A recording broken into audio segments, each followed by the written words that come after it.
afternoon to you, Amira. Thank you for coming in. So we've got now news that Omar Al-Bashir is in custody at this maximum security prison in solitary confinement. Is this the beginning of a true journey to justice and retribution for the victims and the families of the victims who went through those atrocities in Darfur? We are very much hoping so. At the moment, we are hearing a lot of fragments of news, and some of it we're not 100% able to verify, but it seems that the military council is actively trying to address some of the demands of the protesters, this being one of them.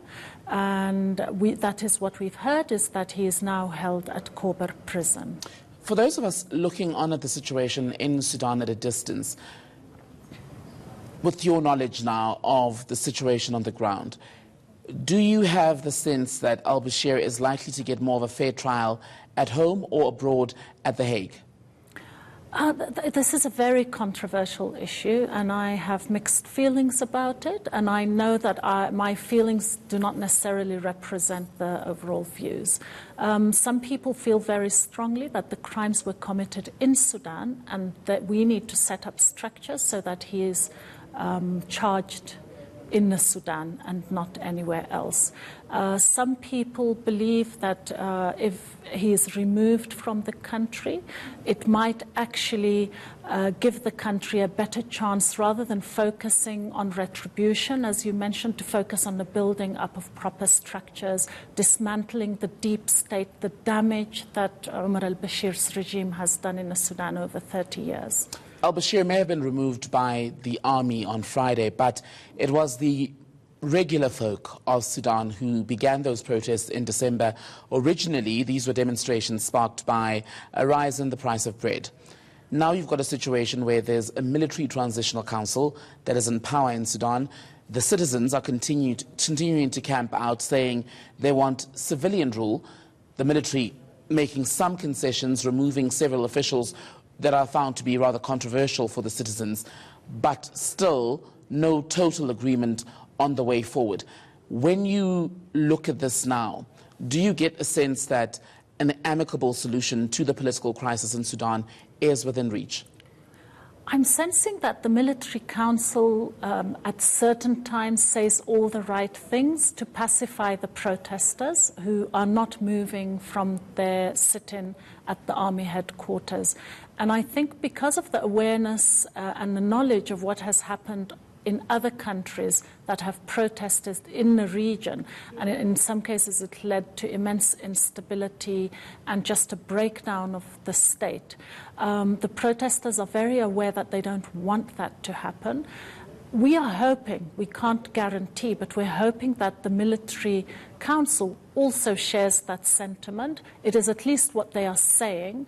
But at the same time, we need to dismantle the structures of Omar al-Bashir's government. Otherwise, it's just a coup. It's just the replacement of one military leader with another, which is not what...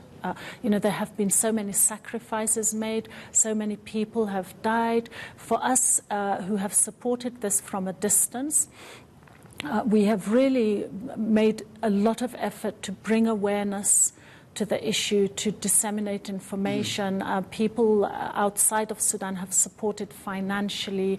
We have done a lot to help support the protesters, but they are the ones making the real sacrifices on the ground, and their demands do need to be met. And I want to speak about the protesters because at the forefront of these demonstrations when they began was a professionals council that is now opposed to the military and the transitional council that's in place.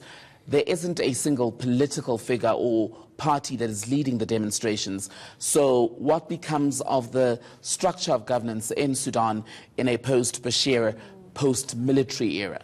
There's a coalition, but you are very right. Since mid-December, many of us and the protesters on the ground have taken instructions from the Sudanese Professional Association. Remember that the regime, the previous regime, dismantled a lot of the trade unions, and they put structures in place that we do not agree with. We don't think they are representatives. We don't think they were democratic union structures.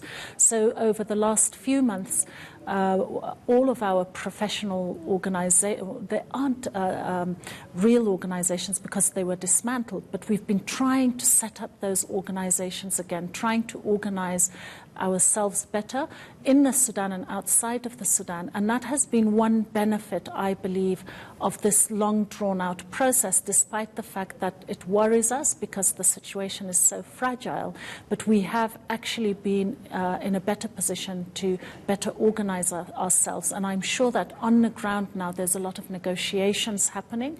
There's a lot of unknowns, and news changes like every few hours because of the unknowns. But it's almost an inevitable process for us to be able to get together to a resolution. Amira Osman will no doubt be speaking to you as we continue to watch developments out of Khartoum in the coming weeks, if not the coming months. Thank you. Okay, thank you.